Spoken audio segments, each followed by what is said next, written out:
കേരളത്തിലെ ആരോഗ്യ വകുപ്പിന്റെ വീഴ്ചകൾ ഒന്നൊന്നായിട്ട് പുറത്തുവരുന്ന സാഹചര്യത്തിലാണ് കണ്ണൂരിൽ കെ.എസ്.യു പ്രവർത്തകർ ആരോഗ്യമന്ത്രിക്കെതിരെയുള്ള പ്രതിഷേധ സൂചകമായ കരിങ്കൊടി കാണിച്ചത്.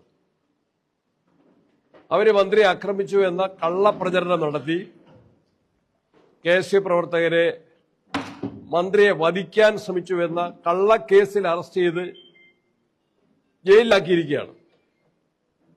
മന്ത്രിക്ക് പരിക്കേറ്റു എന്ന തരത്തിൽ നടത്തിയ നാടകം ഒന്നൊന്നായിട്ട് അതിന്റെ കള്ളത്തരങ്ങൾ ജനങ്ങളുടെ മുൻപിൽ പകൽ പോലെ വ്യക്തമാക്കപ്പെടുകയാണ്.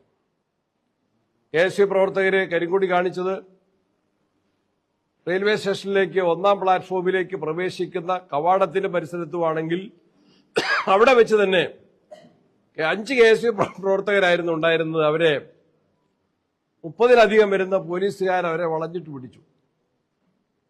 പോലീസുകാരെ വളഞ്ഞിട്ട് പിടിച്ച കെ.എസ്.യു പ്രവർത്തകർക്കെതിരെ സത്യത്തിൽ മന്ത്രി ആക്രോശിച്ചുകൊണ്ട് പോലീസ് അത് ചെയ്താൽ പോരാ എന്ന നിലയിൽ പോലീസിന് നേരെയും മന്ത്രി ആക്രോശിച്ചെടുക്കുന്ന ചിത്രമാണ് നമുക്ക് ദൃശ്യമാധ്യമങ്ങളിൽ നിന്ന് കാണാൻ സാധിക്കുന്നത്.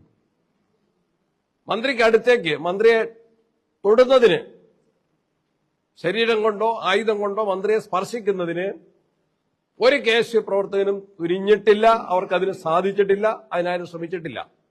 അത് വളരെ പ്രകടമാണ്. മന്ത്രി ഈ സംഭവം കഴിഞ്ഞ് പോലീസിന്റെ നിയന്ത്രണത്തിലും നിർദ്ദേശത്തിലും മന്ത്രി സത്യത്തിൽ യാത്രയ്ക്ക് വേണ്ടി 3-ാമത്തെ പ്ലാറ്റ്ഫോമിലേക്ക് എത്തിയതാണ്.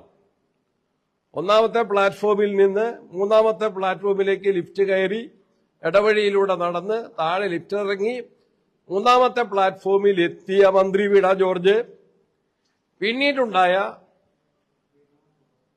ബുദ്ധി ഉദിക്കലിന്റെ അടിസ്ഥാനത്തിൽ, കുബുദ്ധിയുടെ അടിസ്ഥാനത്തിൽ ഒരു കള്ളക്കഥ സൃഷ്ടിച്ചുകൊണ്ടാണ് തനിക്ക് പരിക്കേറ്റുവെന്ന് പ്രചരിപ്പിക്കാൻ ശ്രമിച്ചത്.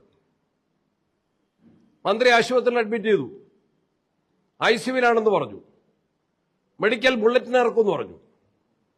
മന്ത്രിക്ക് പരിക്കേൽക്കുന്നതോ മന്ത്രിയുടെ പരിക്ക് എന്താണെന്ന്, കഴുത്തിന് പോറലാകാം, പൊട്ടലാകാം, കരുവാളിപ്പാവാം, നീർക്കെട്ടാവാം, അങ്ങനെയുള്ള എന്തെങ്കിലും ഒരു സൂചന പോലും ദൃശ്യമാധ്യമങ്ങളുടെ മുമ്പിൽ കാണിച്ചു കൊടുക്കുന്നതിനോ മെഡിക്കൽ ബുള്ളറ്റിന് ഇറക്കുന്നതിനോ തയ്യാറായിട്ടില്ല.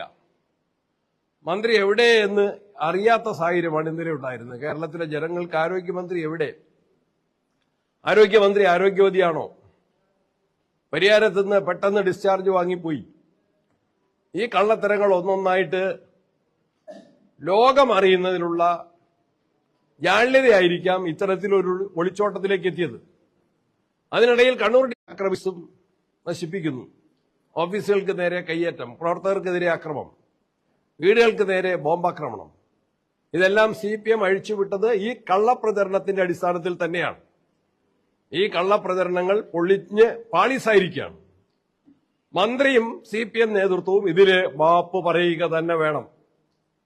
കേരളത്തെ കലാപകലുഷിതമാക്കാൻ നടത്തിയ ഈ കള്ളപ്രചരണത്തിൽ മന്ത്രിയും CPM നേതൃത്വവും